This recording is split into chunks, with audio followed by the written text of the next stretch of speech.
Hello students, welcome to session of mathematics. Number system अपने पढ़ रहे थे एसएससी पॉइंट ऑफ व्यू से and all over all competitive examinations के लिए, जो कि बेहतरीन टॉपिक है और इम्पोर्टेंट टॉपिक है। सो स्टूडेंट, अपने इससे पहले 4 पार्ट इसके कर लिए थे और 4th पार्ट में मैंने आपको फैक्टोरियल से रिलेटेड कुछ क्वेश्चन करवाए थे। नंबर ऑफ जीरो पढ़ा था, बहुत इंपॉर्टेंट।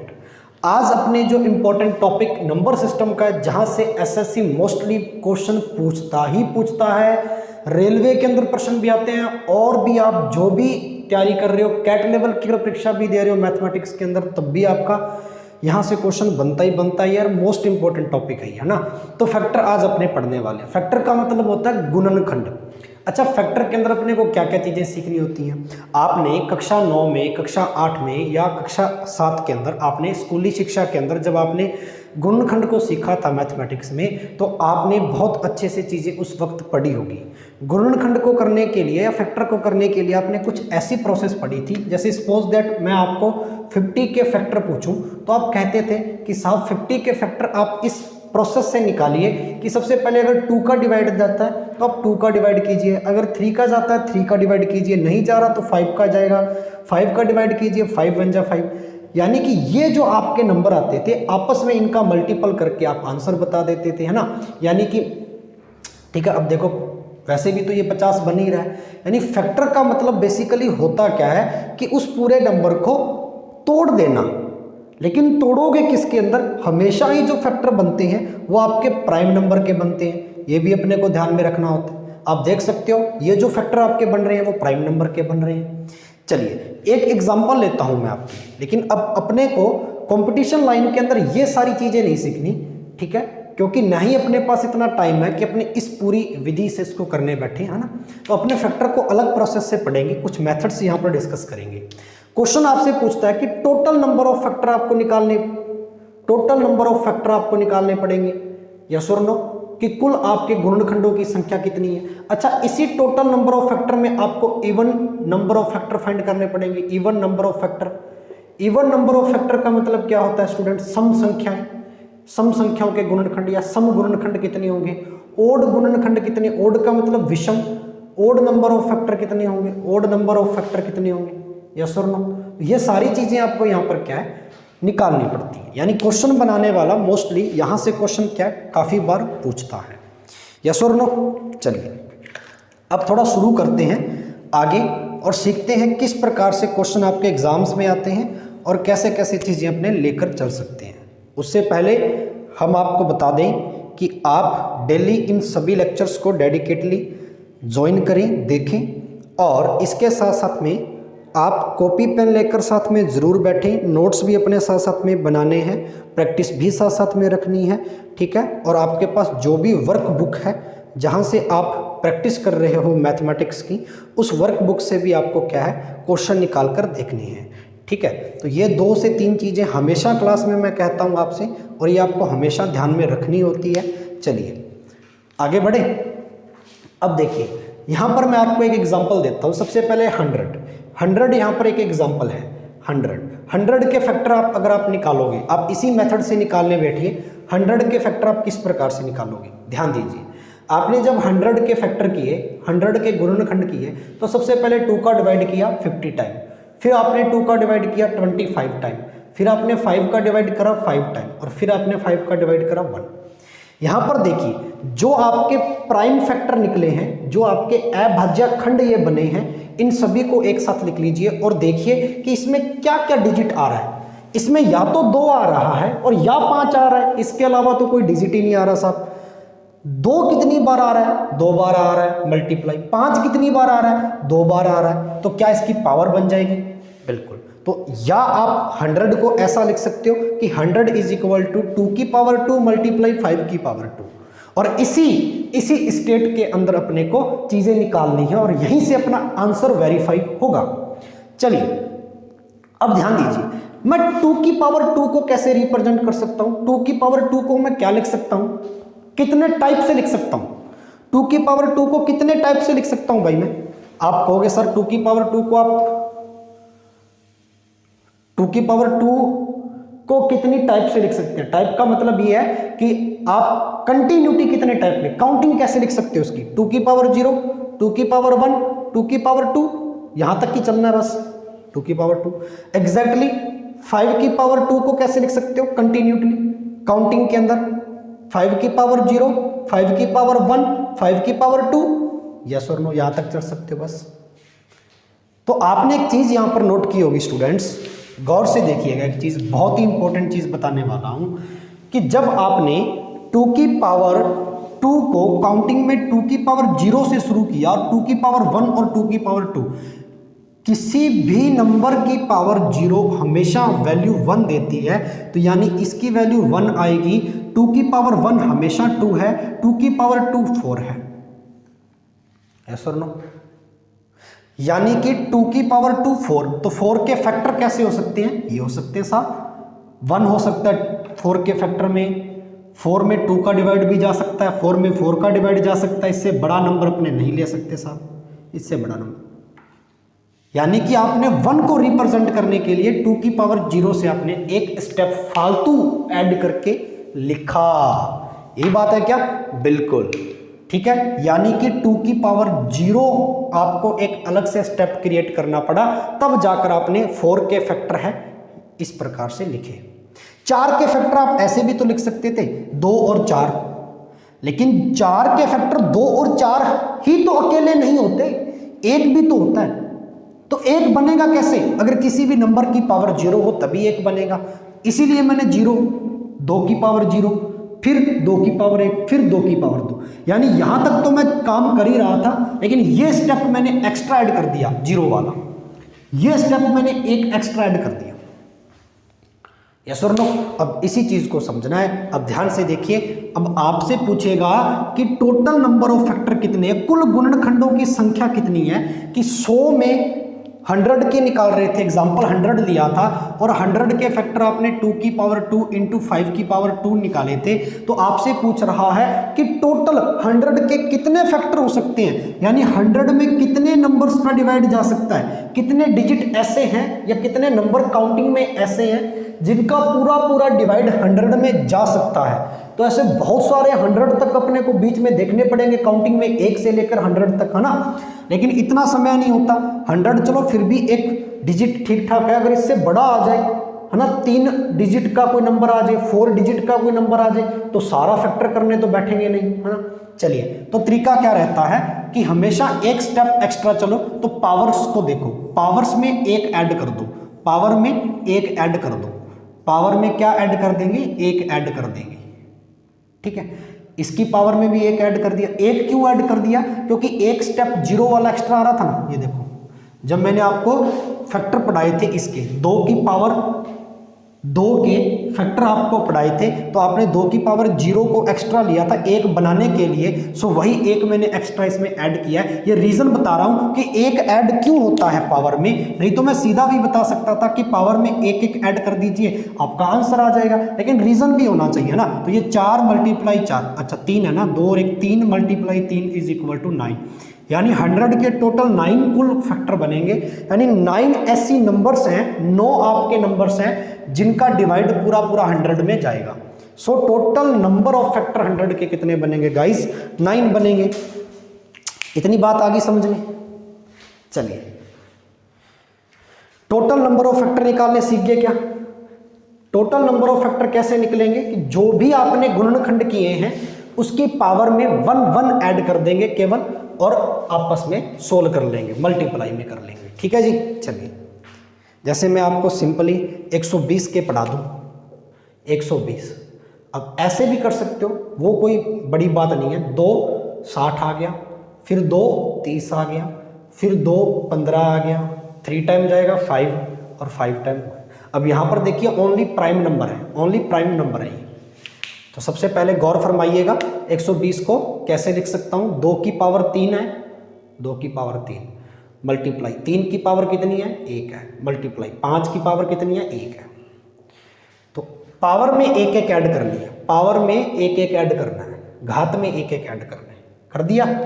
अब पावर्स को ही सोल्व करना है सिर्फ, बस आंसर आ जाएगा आपका। 4 इंटू 2 इंटू 2, 4 2 जा 8, 8 2 जा 60। सो टोटल 120 के कितने फैक्टर बनेंगे आपके? टोटल नंबर ऑफ फैक्टर कितने बनेंगे स्टूडेंट्स? 16 बनेंगे। यानी 120 में 16 ऐसे नंबर्स हैं जिनका डिवाइड जा रहा पूरा पूरा। चलिए अब कॉपी निकालिए और पूरे मेथड को लिखिए कि एक्चुअल में मेथड है क्या। कोई भी नंबर है, ठीक है, कोई भी नंबर है तो आपने को ध्यान देना है n इज इक्वल टू, कोई भी नंबर मैं यहाँ पर लिख रहा हूँ, ध्यान दीजिएगा, n is equal to a की पावर p, b की पावर q और c की power r, where a b c are prime number, are prime number यानी कि एक अभाज्य संख्याएं हैं, तो then total number of factor, then total number of factor, total number of factor, total number of factor कितने बनेंगे? तो आप कह सकते हो कि जो पावर्स थी p q r इनमें ऐड कर दीजिए, p प्लस 1, q प्लस 1 और r प्लस 1।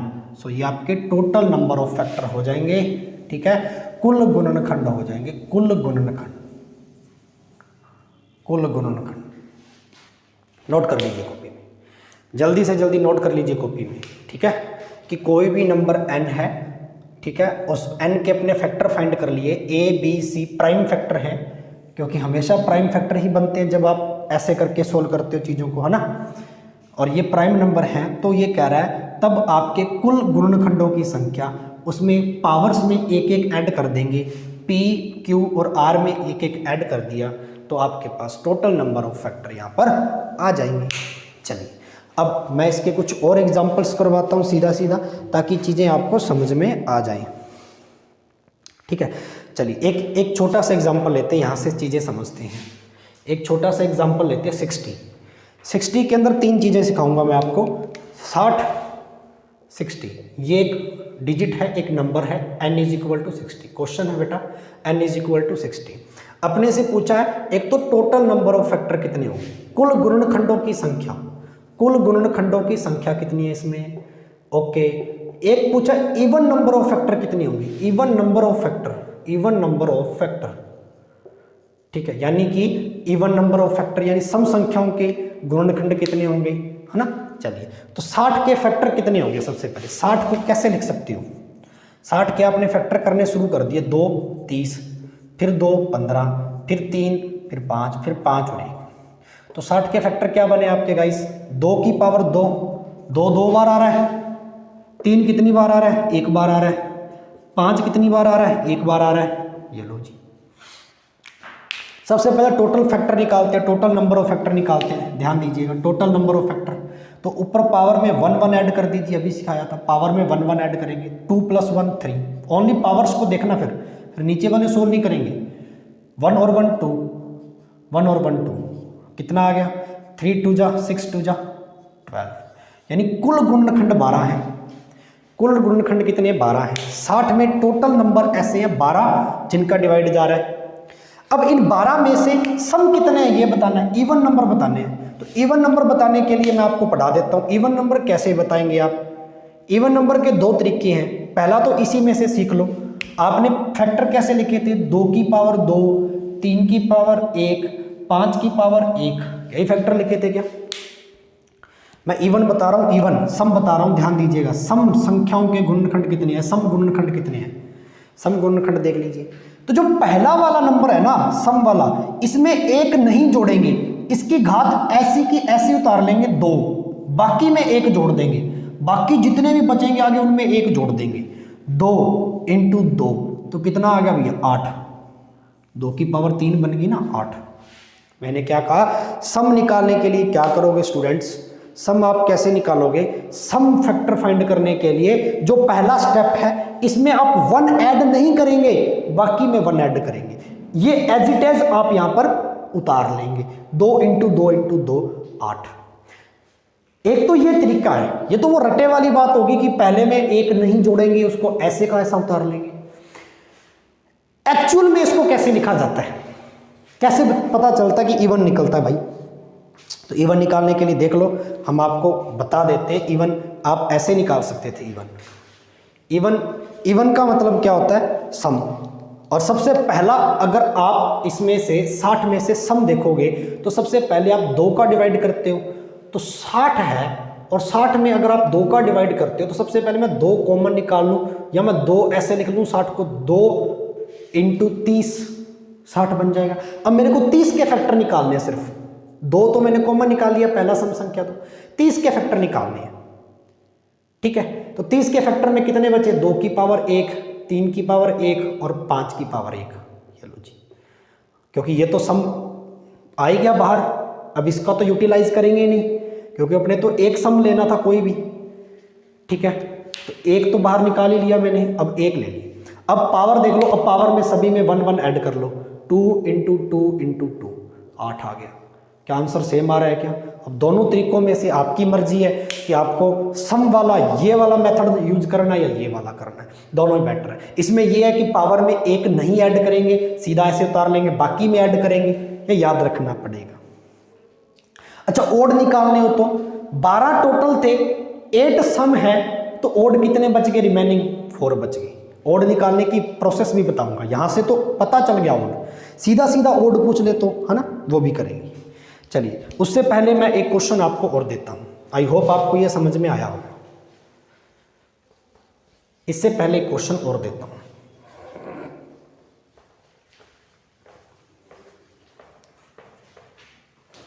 चलिए गौर फरमाइएगा, 1200 एक number n is equal to 1200 है। ठीक है, अपने से कह रहा है कि टोटल नंबर ऑफ फैक्टर, ठीक है, नंबर ऑफ फैक्टर कितने, टोटल नंबर ऑफ फैक्टर बताने, कुल गुणनखंडों की संख्या ज्ञात कीजिए, कुल गुणनखंडों की संख्या ज्ञात कीजिए। एक तो वही तरीका है कि भैया 1200 को ऐसे करके तोड़ लो, लेकिन मैं ये मानता हूँ कि यार ये थोड़ा सा लेंथी है, क्योंकि ये चीज़ पूरा आप डायग्राम सा बना के करते हो, ये छोटी क्लासों में करते थे, कंपटीशन में ये आदतें अपने को कम करनी पड़ेगी।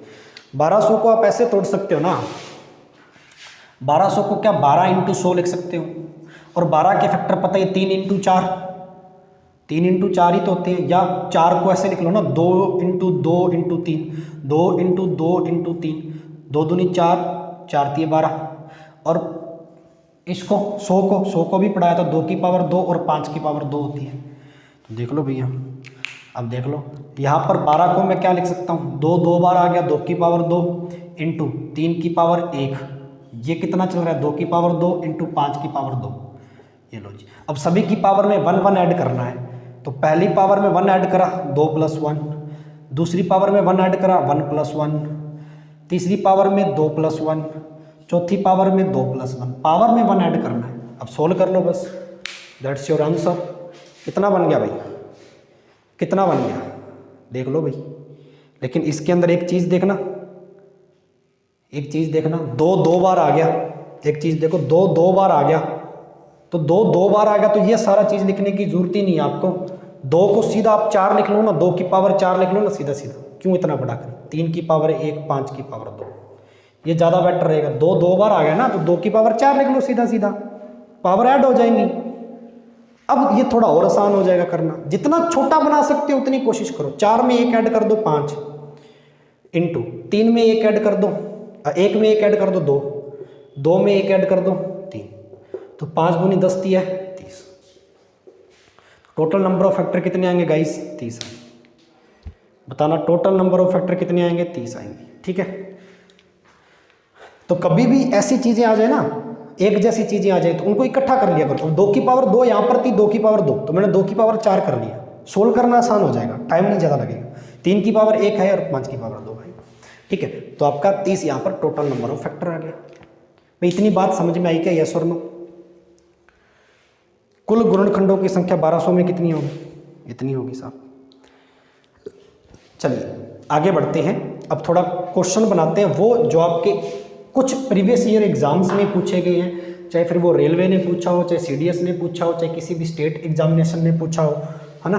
चलिए, इसने क्वेश्चन पूछा है 2 अंकों की कितनी संख्याएं हैं जिनके केवल 3 गुणनखंड हैं। 2 अंकों की, ध्यान से समझिएगा, बहुत ही कॉम्प्लिकेटेड सा स्टेटमेंट दे दिया। 2 अंकों की कितनी संख्याएं, 2 अंकों की कितनी संख्याएं हैं, कितनी संख्याएं हैं जिनके दो अंकों की कितनी संख्याएं, अंक दो होने चाहिए संख्या में, है ना, डिजिट दो होने चाहिए। दो अंकों की कितनी संख्याएं हैं जिनके केवल तीन गुणनखंड हैं, जिनके केवल तीन फैक्टर हैं, तीन फैक्टर है या गुणनखंड है, तीन फैक्टर है, केवल तीन फैक्टर होने चाहिए। तीन फैक्टर का मतलब समझते हो कि उसको तोड़े तो तीन डिजिट आए, ए बी सी ऐसे करके तीन फैक्टर बने बस, कोई भी। ठीक है, चलो गिनती में देखते हैं भैया। गिनती शुरू कहाँ से होती है? दो अंकों की संख्या लेनी है। गिनती में दो अंकों की संख्या कहाँ से शुरू होती है? 10 से लेकर 99 तक। गिनती में दो अंकों की संख्या यहीं तक की है ना। 10 से पीछे एक अंक की है, 99 से आगे 100 आ गया, तीन अंकों की होगी। तो 10 से 99 के बीच में ढूंढते हैं दो अंकों की कितनी संख्याएं हैं जिनके तीन फैक्टर बन सकते हैं। अब ऐसे तो सर दो अंकों की बहुत सारी संख्या होगी, तो सभी को चेक करने बैठेंगे कितने कितने फैक्टर बन रहे हैं, और फैक्टर बनने कितने चाहिए, सेटिस्फाई किससे करवाना है? तीन से, यानी कि तीन फैक्टर ही बनने चाहिए उसके। तो कभी भी दो अंकों की संख्याओं में से अगर आपको फैक्टर निकालने हो तो आप सबसे पहले इनमें से प्राइम नंबर ढूंढ लो, क्योंकि जब भी अपने फैक्टर निकालते हैं तो एक बात बताइए, मैंने आपको फैक्टर निकालना सिखाया था अभी, तो क्या फैक्टर निकालते हो जब गुणनखंड तो सबसे पहले प्राइम नंबर का डिवाइड नहीं करते हो क्या? क्या सबसे पहले प्राइम नंबर का डिवाइड नहीं करते हो क्या? सबसे पहले भी और बाद में भी ये सारे प्राइम नंबर ही बनते हैं आपके। तो अपने को गिनती में सबसे पहले प्राइम नंबर चेक कर लेने चाहिए, अभाज्य संख्या चेक कर लेनी चाहिए, अभाज्य संख्या।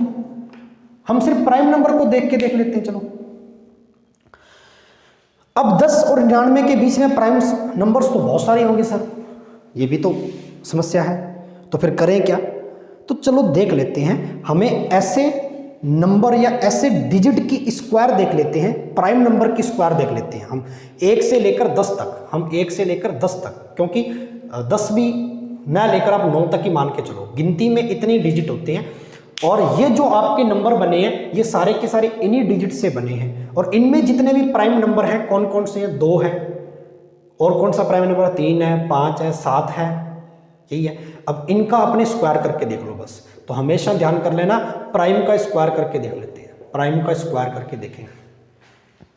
प्राइम का स्क्वायर हमेशा ही 3 डिजिट वाला कोई ना कोई बनेगा। 2 का स्क्वायर करके देखा 4, 4 के कितने फैक्टर बनते हैं भैया?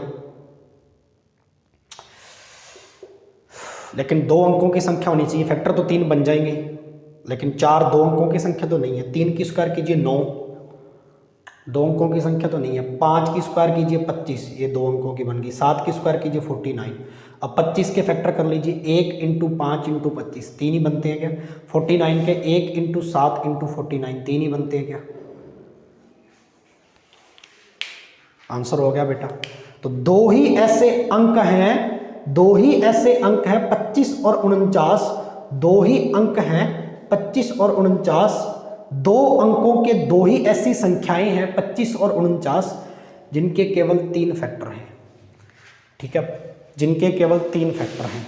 तो याद कर लेना, एक बॉक्स में लिख लो कि कभी आपको 2 अंकों की संख्याएं निकालनी हो जिनके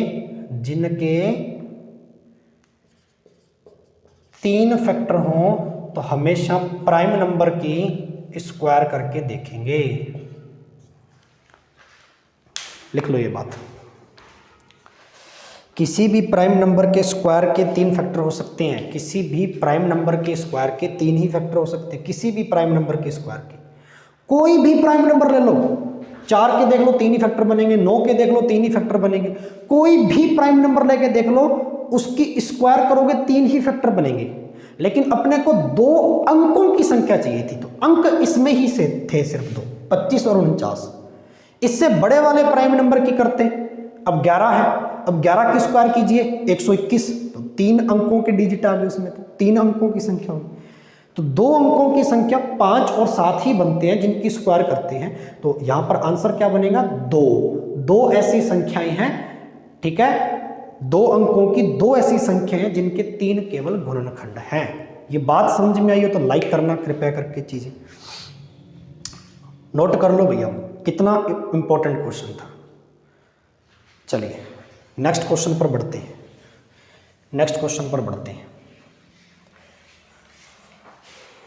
अगले क्वेश्चन पर बढ़ते हैं भैया। ठीक है, नेक्स्ट क्वेश्चन पर।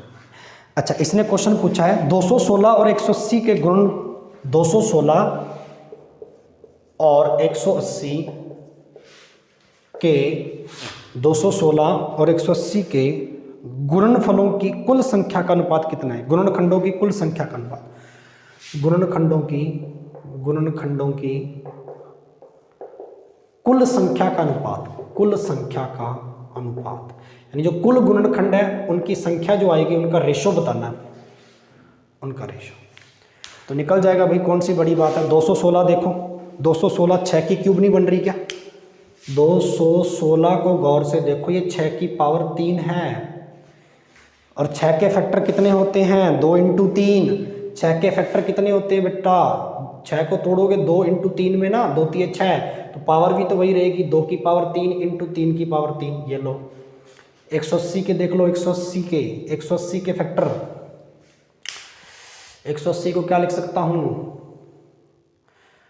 90 दूनी 180, या ऐसे ज़्यादा बेटर रहेगा 9 × 20 कर लूँ तो 20 नहीं में 180 ना।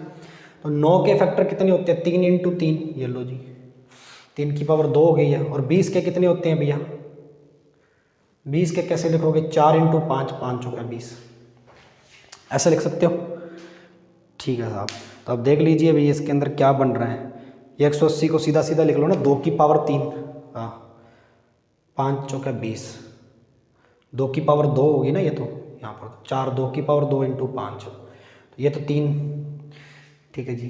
तो 2 की पावर 2 × 3 की पावर 1, 5 की पावर भी 1, अरे 3 की पावर 2 है ना, 3 2 है देखो, 3 की पावर 2, ये लो जी, निकाल दो जल्दी से, बस कुछ नहीं बचा अब तो। पावर में 1 1 ऐड करना है, 1 इसमें ऐड कर दो, 1 इसमें, 3 और 1 4 × 4, 4 चौका 16। इसकी पावर में 1 1 ऐड करना है, पावर में 1 1 ऐड करना है, 2 और 1 3, ये भी 3 बनेगा, ये आपका 2 बनेगा, कितना बन गया? 3 3 9, 9 दूनी 18, ये लो जी, 16 है और 1 18 है। कितना अनुपात बनता है? 16 रेशो 18 का 8:9। कितना बनेगा बच्चे? 8:9। अरे भाई बात समझ में आई क्या? 8:9। फैक्टर निकाल लोगे, इजी है, कोई टफ चीज़ नहीं है, बहुत आसान चीज़ें हैं।